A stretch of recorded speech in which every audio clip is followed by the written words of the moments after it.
Hello dears, ഇന്ന് ഇവളിൽ നിന്ന് കണ്ടു തുടങ്ങാം. ഓഫീസിൽ പോകാൻ റെഡിയായിട്ട് ഇറങ്ങിയപ്പോഴാണ് കമ്മലിട്ടില്ല എന്ന് ഓർത്തത്. തിരിച്ച് നടക്കാനുള്ള മടി കൊണ്ട് അവളെ വിളിച്ച് കമ്മലെടുപ്പിച്ചതാണ്. ഇവിടുന്നൊരു 5 മിനിറ്റുള്ളൂ എനിക്ക് ബസ് സ്റ്റോപ്പിലോട്ട്. അവിടെ മെയിൻ റോഡിൽ എത്തിയിട്ട് ഓപ്പോസിറ്റ് സൈഡ് ഇറങ്ങി വേണം എനിക്ക് ബസ് കയറാൻ വേണ്ടിയിട്ട്. ക്രോസ് ഇറങ്ങുന്ന ഇച്ചിരി ടാസ്ക്കാണ്. അവിടെ മെട്രോയുടെ പണിയൊക്കെ നടക്കുന്നുണ്ട്. ഇന്നത്തെ താരം ഞാനല്ല, എൻ്റെ കൊളീഗ്സാണ്. കാരണം ഇത് ഞാൻ ഇവർക്ക് വേണ്ടിയിട്ട് ഡെഡിക്കേറ്റ് ചെയ്യുകയാണ്. എപ്പോഴും എൻ്റെ അടുത്ത് ചോദിക്കും കേട്ടോ, വീഡിയോയിൽ ഞങ്ങൾ വരുമോ, ഞങ്ങളെ എടുക്കുമോ എന്നൊക്കെ. അപ്പോൾ ഇന്ന് അതാവാം എന്ന് ഞാൻ വിചാരിച്ചു.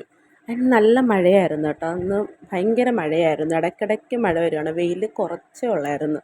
പക്ഷേ ഓഫീസിനകത്തിരുന്ന് ആ കണ്ണാടി കൂടെ അത് കാണാൻ നല്ല രസമുണ്ടായിരുന്നു. ഇവളുണ്ടല്ലോ, ഇവളെന്നെ പുച്ഛിക്കുകയാണ്, ഇത് കുറേ നേരമായാലും നീ എൻ്റെ വീഡിയോ എടുക്കാൻ തുടങ്ങിയെന്നും പറഞ്ഞു. പക്ഷെ ഞാനൊന്നും മൈൻഡ് ചെയ്തില്ല. ഈ പരിപാടി നിങ്ങളെപ്പോലെ ഞാനും ആദ്യമായിട്ട് കാണുക കേട്ടോ. ഈ ഓഫീസിൽ ഇതിനു മുന്നേ ഈ കലാപരിപാടി ഞാൻ കണ്ടിട്ടില്ലായിരുന്നു. ഉച്ചക്കലത്തെ ആഹാരം കഴിഞ്ഞ് കറക്റ്റ് ഒരു 1.5 മണിക്കൂർ കഴിയുമ്പോൾ ഞങ്ങൾക്ക് പിന്നെ ടീ ബ്രേക്കാവും.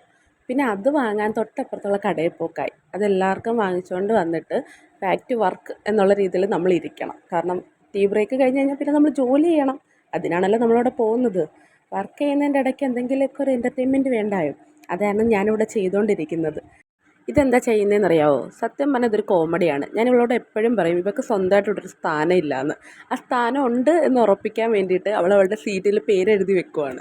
ആദ്യം എന്നെ പുച്ഛിച്ചെങ്കിലും അവരുടെയൊക്കെ വീഡിയോ ഒക്കെ എടുക്കുന്നുണ്ടപ്പോൾ ആശാൻ എന്നെ ഒന്ന് എത്തി നോക്കി.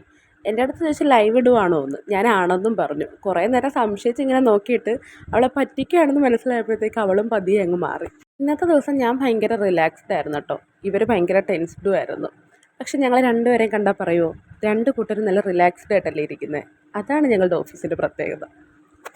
ഇവളിതുവരെ ഈ പരിപാടി തീർന്നില്ലേ? ഞാൻ ശ്രദ്ധിച്ചില്ല കേട്ടോ, അവളിതുവരെ പേരെഴുതി കഴിഞ്ഞില്ല. ഇത് പിന്നെ ഞങ്ങളുടെ ഇന്നത്തെ പ്രയത്നത്തിൻ്റെ റിസൾട്ടാണ്. ആ റിസൾട്ടിൻ്റെ പ്രതിഫലമാണ് ഞങ്ങളിവിടെ കൈപ്പറ്റിക്കൊണ്ടിരിക്കുന്നത്.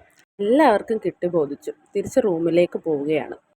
ഞാനിന്ന് സാധാരണയിൽ ലേറ്റായി കേട്ടോ. ഓഫീസിൽ നിന്ന് ഇറങ്ങാൻ ലേറ്റായതാണ്. പിന്നെ ഇന്ന് കൂട്ടിന് ഇവളുണ്ടായിരുന്നു. അതുകൊണ്ട് എന്തെങ്കിലുമൊക്കെ ഇങ്ങനെ കാണിച്ചങ്ങ് നേരം പോയതറിഞ്ഞില്ല. എനിക്ക് സത്യം പറഞ്ഞാൽ കുറച്ച് ദൂരമുള്ളൂ, അവൾക്ക് നല്ല ദൂരമുണ്ട്. ഞാൻ ഇറങ്ങിയപ്പോഴും നല്ല മഴയുണ്ടായിരുന്നു കേട്ടോ. കുട നൂത്താൻ ആദ്യമൊക്കെ മടിയായിരുന്നു, പിന്നെ നൂത്തേണ്ടി വന്നു.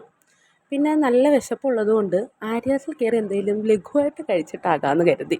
വിശപ്പടക്കി റൂമിലെത്തി. ഇന്നത്തേക്ക് ഇത്രയേ ഉള്ളൂ. By dear.